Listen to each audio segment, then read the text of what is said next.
And if they're going to kill the automotive industry entirely, what's left? And if you're going to kill the automotive industry entirely, how are people going to get around? How are people going to go out shopping? How are they going to go leisure activities? How are they going to spend money? And surely the point of an economy is that you need people to spend money to keep that economy going. At some point, we have to reconcile which the very real concerns about the environment and public health and what have you, with the reality of people need to do stuff. Ladies and gentlemen, brown car guy. No, you're supposed to do it the brown car guy way, the way you did it when we first connected. Brown car guy, something like that. That was a little bit out of tune, though, wasn't it? No, that wasn't. It was a little bit, and it needs a little bit more passion as well. A bit more practice then. All right, I'll work on that for next time. So yesterday I cooked dinner and then I was doing some washing up. And whilst I was doing my washing up, I was watching a YouTube video of you walking around London talking about Euro 7. And yes. I've not looked at it in any great detail yet, so I saw the thumbnail and I thought, that's something that I need to know about if Euro 7's coming in. And your video was very good, and I thought, right, let's have a chat about what Euro 7 is all about, because there's some implications that are going to be coming further down the line. So can you give us a very brief synopsis of what you said in your video yesterday, and we'll see if we can extrapolate some more from it. Well, I mean, yeah, it is coming, and I think it's going to have a very significant impact going forward. So it's coming on the 1st of July, 2025. This is what we know at the moment. This is so that's all new cars built from 1st of July will need to be Euro 7. Euro 7 compliant, yeah. And unlike, say, for example, Euro 4 that we've had with petrol cars, where, technically it came in around 2006, but a lot of cars as far back as the 90s actually did comply because, it was only based on nitrogen dioxide emissions. But unlike that, well, obviously with Euro 6, it also included particle emissions for diesels.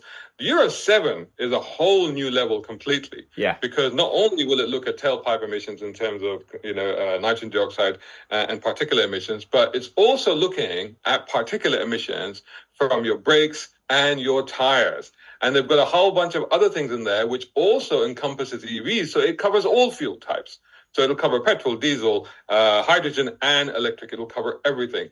And even with EVs, there's also additional layer of complexity in the sense that they're going to be looking at setting a minimum standard for the longevity of the battery life. So the battery life has to be, I think it's 80%, has to be there after 10 years or something like that. Again, not a lot of this, as far as I understand, I don't think everything yet is cast in stone, but there are some details that we've got. So, for example, the particulate emissions have to be, the maximum is 60 milligrams per kilometer. At the moment, we've got 80 milligrams per kilometer with the Euro 6. So that's a reduction of 20 milligrams per kilometer. And then when we're looking at brake and particulate emissions, we're talking about, and this is really weird because Euro 7 is kind of like a graduated thing. It's not even like a one rule and then we'll wait for Euro 8. No, Euro 7 is like it's 7 milligrams emissions allowed from brakes and tires, which will then reduce to, I think it's 3 in about 10 years' time, so 2035. Wow. So, it's extraordinary because this is a new level of Euro emission standard that not only looks at today, but is already looking at the future as well. I find this pretty scary because, as we know, each new Euro emission standard that gets introduced impacts the way we are charged to drive our cars because whether your car is Euro 2, 3, 4, 5, that depends how much it costs for you to drive your car in certain places. So it's a way I just feel like it's always moving the goalposts, isn't it? So you've been pushed out of your Euro 4 car because you needed to get a Euro 5 and then a 6. And then you think, great, I've got my Euro 6 car. I'm going to be sweet for a little while. And then Euro 7 comes in, and Euro 7 seems to be, like you say, it's a whole new ball game to Euro 6 because we're no longer just talking about emissions. We're talking about brakes and tires as well. So, and do you think this is... Am I right to be concerned that this new thing is coming in as someone who's passionate about old cars? Oh, yeah, very much so. I think so. I think, obviously, the one good thing is that old cars will remain and there will always be exemptions for old cars beyond a certain age. As you know, even today, we've got a 40-year rolling historic car rule. But also don't forget that, there will be restrictions on certain areas. So, for example, like I know that at the moment the mayor is completely denying that there will be any changes to ULEZ in the future, but it's not inconceivable, is it, really, Geoff? It's not inconceivable that when Euro 7 comes in 2025, they say, right, well, 2026, you have to be Euro 7 compliant. Otherwise, you all will pay ULEZ. So if people today have gone out and bought that Euro 6 car or that Euro 4 petrol car thinking, right, that's it, I'm sorted now, you could find in 2025 or 2026 that you're not, because the rules of the parameters have been changed yet again. The goalposts have been moved yet again. So that's always possible. And I think the other problem with the Euro 7 is the layers of complexity that it's introducing. Because when it's talking about measuring, I mean, how are you going to measure particulate emissions from brakes and from tires? I mean, at the moment, we don't even have that data for existing cars. I don't believe that data is there. Now, you could say that, well, when the car is sold, you measure it at that point and then you lock it off. But actually, reading what I was reading the other day, it sounds like there will be ongoing monitoring. So they're talking about introducing systems on the car which will continuously on an ongoing fashion monitor the emissions coming from the tires and brakes. Whether there's going to be little capture devices or what, I don't know how that's going to work. But one thing is for sure, that's going to add a whole more level of cost and technical complexity to a car. There's more things to go wrong, and there's more things that you're paying for when you're buying a new car. This is what I understand from watching your video yesterday. So yeah, as you said, so modern cars are going to be effectively fitted with sensors that will measure the level of harm that your tires and brakes are doing. So we're not just talking about brake pad wear sensors. We're not just talking about tire pressure sensors and tire depth sensors. This is somehow we don't know yet. We don't know how they're going to do it, but they're somehow going to be measuring the amount of stuff that's coming off the tires and the brakes. And if it's going to be measuring that stuff as well, we have to assume that it's going to be reporting back, because there's no point a car measuring actively how much emissions is coming off the brakes if it's not then sending those numbers to the person who's in charge of billing you for that, because that's what this is about, isn't it? So your car, absolutely, it's meant to make money, yeah. But I mean, it is. I mean, this now we're entering the realms of speculation. But I mean, I suppose you could maybe at an MOT, you could look at the annual amount that you've used or something like that. I have seen. I went to a show a couple of years ago at the Excel Center, and there was a company that creates a box that captures the tire particulate emissions. The idea for this company is that they capture it and then they recycle it. So they collect all the rubber and then they recycle the rubber. So it's a nice idea. It's a really good idea. Yeah. And so they had a contraption that sat behind the wheel arch of the front and the back on all four wheels. And it would basically be capturing the particulate emissions from the tire in that way. Now, I mean, that's nice if you saw, for example, for commercial fleets or for buses or for lorries where you're doing that and it actually would really make a difference. But if you have to suddenly introduce that to imagine how many times you lose a mud flap. Imagine every time you have to lose one of those things and you have to get a new one of those and stick it onto the car. What's that going to be? 250 quid every time you need to do that. But as well, like, you start talking about potholes and punctures and the quality of the roads, and then you look at traffic, and if you go into low emission zones and low traffic neighborhoods and all this sort of stuff, you say, well, hang on a minute. I'm being charged a fee based on how much emissions my car produces at the tailpipe, at the brakes, and at the tyres. Now I'm being forced to go down a 20 mile an hour street in stop-start traffic to get to a bollard at the end that I can't go around. Let's say we're all driving 100 miles at 60 miles an hour on a perfect road. That's fine. Everybody is producing the same amount roughly from their brakes and their tyres and, arguably from the tailpipe. But when you start adding in these like totally random measurements, it's like, how does that apply in the real world? Because the real world is so different to the labs anyway. So if we're trying to save the planet and cut down on emissions, surely we should make the roads flow better and make the roads better quality. But that never seems to be mentioned, does it? No, you're absolutely right. And I think that's fundamental, where you think about the fact that as in the cities, we've slowed traffic down. We've called traffic calming devices that we've used. We've got detours, we've got all roadworks, we've got contraflows, and all of these things have slowed traffic down. And that's made things worse, both in terms of tailpipe emissions, which is making things worse, but also the stop-go, the brake emissions that you're getting. I mean, if you live in London, I mean, once a week I wash my car. The amount of brake dust on it is just ridiculous, and it's like, and I'm not a hard braker, I mean, I drive that car quite gently. So you will get more emissions. And like you said, there isn't sort of a logic that's being applied to these things, because we know that emissions from the tailpipes since around 2013 or so dropped significantly. In fact, they dropped to less than the emissions that you get from the brakes and the tires. So actually, the tailpipe emissions are about 15% in a conventional car compared to tire emissions and brake emissions. Now, when you look at what you're doing in terms of modern cars, you have cars like EVs and stuff like that, where you got rid of tailpipe emissions, but you're still getting these emissions. But on top of these emissions, you're also getting emissions, like you mentioned or you inferred earlier, from the tarmac itself. And this is the other thing that people are forgetting. It's like, well, you're penalizing the driver, you're penalizing the car. Shouldn't you be penalizing local councils, because there is emissions coming from the tarmac itself? And I don't know if those devices are going to be capturing that data as well as the emissions off the tires. So you then get doubly penalized, for the emissions from your car and what's being kicked up from the ground as well. I mean, to be fair, like, we're entering an era of speculation, as I said, but the mind starts to boggle. Yeah. The other thing I should mention is that they're talking about 7 milligrams per kilometer for the tire emissions, right? And I tried to find out, it's like, well, what do we have at the moment? And it appears, from what I can find out, it appears that we have about 5.8 is what we get at the moment on the normal driving conditions in terms of brake and tire emissions, particulate emissions per kilometer. Now, that actually skyrockets very quickly if you start driving, shall we say, in an enthusiastic manner, as I'm sure you and I both engage in every now and then. Every now and then. Every now and then. To the multiple of thousands. So that 5.8 milligram per kilometer can very easily go to 5,800 milligram per kilometer.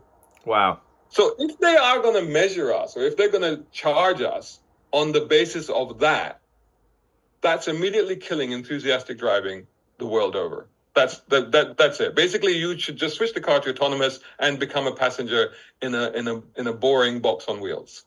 That's what will happen.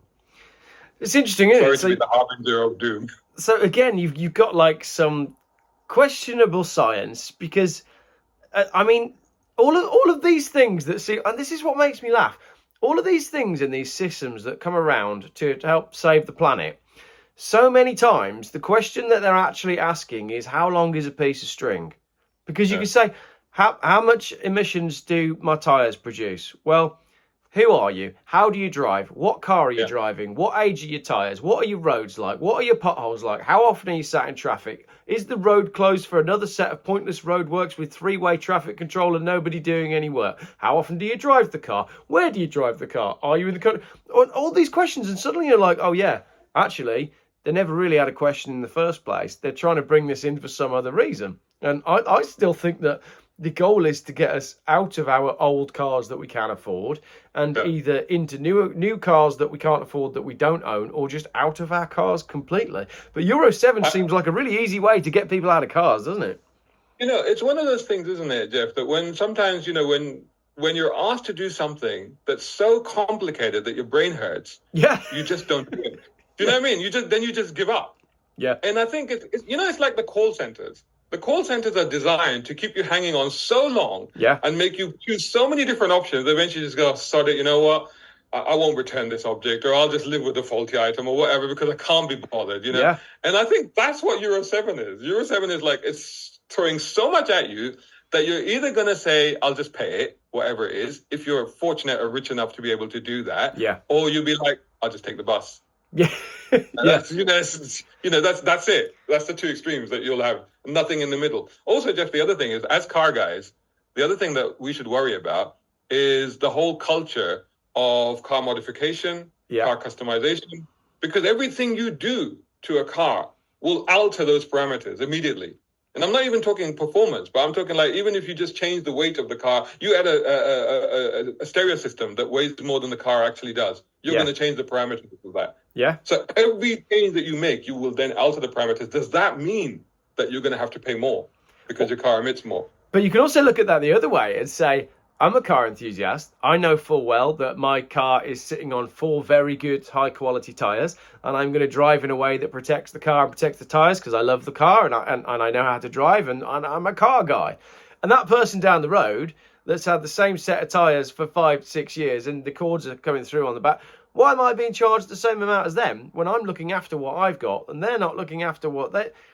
So you can look at it in like a number of different ways, can't you? I just keep going back to this. How long is a piece of string? And so many of these like things that come out to save the planet. So if we go back to Euro 7, then what it actually means and what we know that it means at the minute is all new. Because is it just diesel Euro 7? Is petrol going to Euro 7 as well? Is it just diesel? Everything will Euro 7 will cover everything. Right. So it will cover petrol, diesel, electric, hydrogen. Basically, it will cover all fuels because of the fact that it covers all of the emissions. So it covers NOx, it covers particulate emissions, it covers everything. Yeah. So therefore, it will cover all cars. So Euro 7 will be the one. It'll be the one to replace all the others. That's what will happen. So that will be the new standard going forward. The other thing I should just mention, because I was looking through the comments, and thanks to everybody who's commented on the video that I posted yesterday. But a lot of people are like, oh, well, we're out of Europe, so it doesn't affect us. I'm afraid, no. I'm afraid it will affect everybody, because the reality is that, this is not to do with cars sold in Europe. This is to do with the industry. Yeah. The industry is not going to just build cars for one market. The industry has to conform to standards. So if the car manufacturers are told this is the new standard, that's what they're going to build all their cars to, regardless of where you think you are and whether you think you're affected by it or not. So this comes in 2 years' time then. So let's pretend that was today. You're then in a position where Euro 7 is out and you can go buy yourself a new car that meets Euro 7. The cheapest car that meets Euro 7 at that point is probably going to be £20,000, something like that. If you're lucky. If you're lucky. I mean, what are new car prices now? I mean, don't forget, how expensive cars are today. I mean, how much do people think a Ford Focus, or we can't buy a Ford Focus anymore, but an equivalent, say Vauxhall Astra or whatever, how much do people think it is now? In my head, I think a new Vauxhall Astra is about 16K. It's not. No. It's about 26K. You can barely get, and I'm the same, you can barely get a Kia Picanto for £16,000, can you? Yeah. So when you add this extra technology, that, because don't forget, people think, manufacturers keep putting the prices up.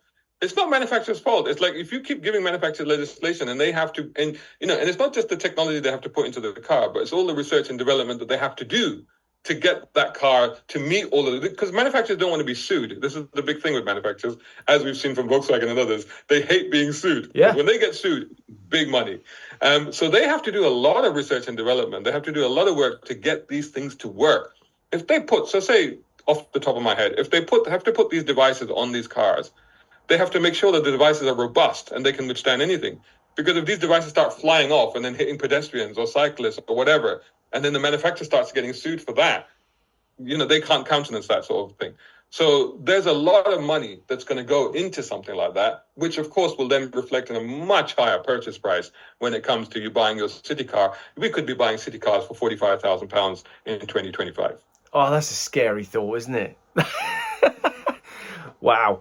So lots to be concerned about with Euro 7. And as you say, we don't even know the full facts on Euro 7 yet anyway, because it hasn't come out and it's not yet a list of regulations. But we know full well that, 10 minutes after Euro 7 comes out, all of these low emission zones, the people that run the zones are going to be going, we can charge a bit more here because Euro 7's out now.